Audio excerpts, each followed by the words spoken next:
Isaiah Episode 21. The Oracle Against Damascus. The Illusion of Alliances. Isaiah 17-1:14. The coalition of the weak. We have seen the axe of Assyria and the burden of Babylon. We have walked through Moab's soft prison of sentimentality. But today Isaiah turns his gaze to a partnership. He looks at Damascus and Ephraim. In the 8th century BC world, Syria and northern Israel formed an alliance to resist Assyria. In the metaphysical lens, this is the archetype of the coalition of the weak, the psychological trap where we try to find strength by teaming up with other unaligned forces. It is the illusion of alliances, the belief that two zeros can equal a one. Today we enter Isaiah 17. We will explore why power by association fails, how counterfeit fortresses are built from shared fear, and why the only alliance that holds is the one rooted in the maker of the self. Brief disclaimer. This is a metaphysical and psychological inquiry using concepts associated with the Seth Speaks material as a conceptual lens. It does not replace scripture, doctrine, or personal faith. Our purpose is educational and philosophical. Part 1. The Dissolving City. Entropy of False Strength. Isaiah 17-1:3. Isaiah opens with a clinical decree.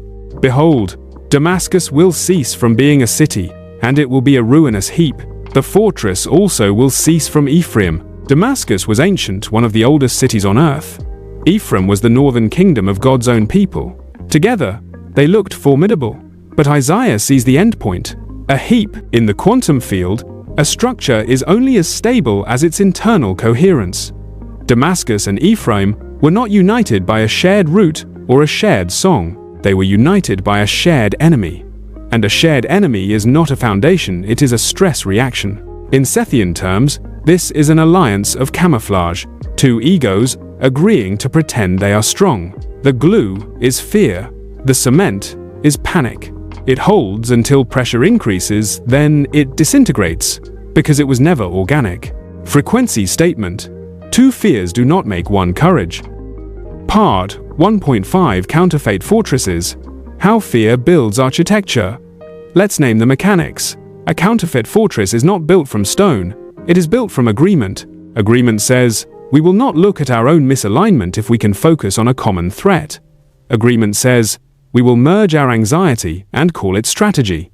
Agreement says, we will borrow each other's certainty so neither of us has to face truth alone.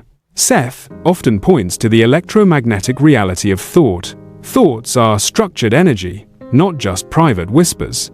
When two collectives synchronize fear, they create a field, an atmosphere that feels like strength because it amplifies adrenaline. But adrenaline is not coherence. It is a short-term chemical loan. Systems theory would call this a temporary stabilizer. It looks like order, but it is actually tension. And tension cannot remain a permanent architecture. Eventually, it snaps, or it poisons the system from within. Micro-practice, 6 seconds. Ask, is this connection built on truth or built on shared panic? Part 2. The Leanness of Ephraim. The Drain of Misalignment. Isaiah 17-4:5. In that day, the glory of Jacob will wane, and the fatness of his flesh grow lean. Isaiah names the cost. Leanness. This is the biological and psychological price of false alignment. When you ally with an unaligned force, an unhealthy relationship, a corrupt partnership, a fear-based group, a manipulative strategy, you experience a vitality leak. You spend energy managing the alliance, negotiating compromise, defending inconsistency, hiding what you know, and silencing your own conscience. In ego language, it feels like leverage. In spiritual language, it is atrophy. The fatness of the soul grows lean because the well of the inner self has been traded for the machinery of association. Frequency statement. Anything that requires you to shrink your truth will shrink your strength. Part 3. The Gleaning Grapes. The Survival of the Remnant. Isaiah 17-6. Yet gleaning grapes will be left, like the shaking of an olive tree, 2 or 3 berries at the top of the uppermost bough. This is a haunting remnant image. After the coalition collapses, only the highest points remain. What are the berries at the top? They are the parts of you that were never part of the deal. The parts that did not sell their conscience for comfort. the parts that stayed aligned with the Maker even while the rest of you played politics. In Sethian terms, this is essential identity, the deeper self that remains intact beneath roles, bargaining, and fear. It survives because it was not glued together by panic. It was rooted in being. Frequency statement: when false structures fall, what is real becomes visible. Micro practice: 7 seconds. Name one, bury in you one value you still have not betrayed. Hold it gently. The physics of alliance failure. Why power by association collapses. Here is the invisible math behind Isaiah 17. 1. Fear-based systems require constant escalation. If the bond is fear, you must keep the fear alive to keep the bond alive. That becomes addiction. 2. Alliances built on a shared enemy create a brittle identity. Remove the enemy, and the alliance has no self. Increase the enemy, and the alliance fractures under stress. 3. Shared panic does not produce coherence. It produces synchronized noise, and noise cannot carry wisdom. 4. When a system is unrooted, it cannot metabolize complexity. It simplifies into blame, scapegoating, and collapse. This is why Isaiah can look at formidable and see ruinous heap. He is reading the physics of the inner blueprint, not the theatrics of the outer display. Part 4. The Turning to the Maker. The Quantum Pivot, Isaiah 17-7-8. In that day a man will look to his Maker. He will not look to the altars, the work of his hands. This is the pivot. The altars are the alliances. The work of our hands is the clever structure we built to feel safe. Moab looked to tradition. Damascus looks to partnership. But the remnant looks to the Maker. In the spacious present, there is a moment when the illusion of association evaporates. You realize no person, no group, no coalition can be your salvation. You return to the 0 point, the inner relationship with the all, that is. Frequency statement: trust the architect, not the alliance. Part 5. Foreign seedlings. Forced growth, and its failure, Isaiah 17:10-11. Because you have forgotten the God of your salvation, therefore you will plant pleasant plants and set out foreign seedlings, but the harvest will be a heap of ruins. This is Isaiah diagnosing forced manifestation. Ephraim forgets the rock, so it tries to import strength. It plants foreign seedlings, strategies, ideologies, alliances, borrowed identities, anything that promises fast growth without inner alignment. Psychology calls this over-adaptation, shaping yourself into what you think will survive, even if it violates your nature. You learn someone else's language, values, tactics, not because it's true, but because it's rewarded. But Isaiah says the harvest becomes ruin. Why? Because there is no genetic coherence. You cannot grow a Zion branch with Babylonian seeds. The vibration of the seed must match the vibration of the soil.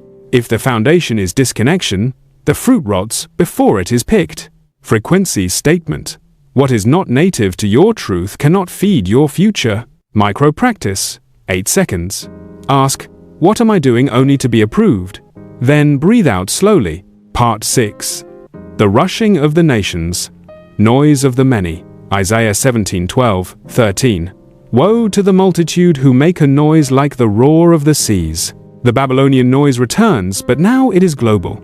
The multitude believes that rushing together creates authority. Volume becomes the substitute for validity. But Isaiah gives the contrast.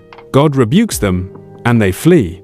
The roar dissolves. In Sethian terms, 1,000,000 destructive thoughts cannot stand against one coherent thought aligned with truth. Noise is impressive, but it is not creative in the deepest sense. It is turbulence without center, and Isaiah uses the harvest image: chaff on mountains, tumbleweed in a storm. That is what fear coalitions become when reality speaks. Weightless. Frequency statement: the sea can roar, but it cannot override the tide. Part 7. Evening trouble, morning gone, non-linear calibration. Isaiah 17:14. At evening time, behold terror, and before morning, he is no more. The alliance took years to build. Treaties, plans, shared fear, shared propaganda. But correction happens between evening and morning. This is non-linear change in the spacious present. You can spend a decade inside a false alliance, and then a single pivot, a man will look to his maker, collapses the old probability line. The terror vanishes, the identity dissolves. The structure is no more. This is the portion of those who spoil us, the loss of the false. The loot is the return to the real. Frequency statement: a lifetime of noise can end in one moment of alignment. Closing: are you teaming up with weakness? Isaiah 17 asks a hard question. Where have you tried to survive by joining what cannot truly support you? Damascus and Ephraim are voices inside us that say, I can't do this alone. I need someone, even if they are unaligned, to help me feel safe. Your call to action: identify one false alliance in your life. A habit, a person, a mindset, a strategy. Are you planting foreign seedlings of approval seeking, manipulation, or compromise just to keep a fortress standing? The secret of Damascus is this: you are never alone when you are aligned with the Maker. Drop the illusion of association. Take up the reality of alignment. Stop looking to the altars of your hands and return to the Holy One in your midst. Next episode, episode 22. The Oracle against Ethiopia. We explore the shadow of the wings, the trap of busyness, messenger, frenzy, and trying to hurry your way into salvation. Refined CTA. If this series helps you break the illusion of alliances and reclaim strength through truth, subscribe to Quantum Spirituality TV and Quash TV. By joining, you help turn the noise of the multitude into the song of the one. Remember, the tool is powerful, the hand is holy, and the alliance is only a shadow. Leave a comment. What foreign seedling are you pulling up today?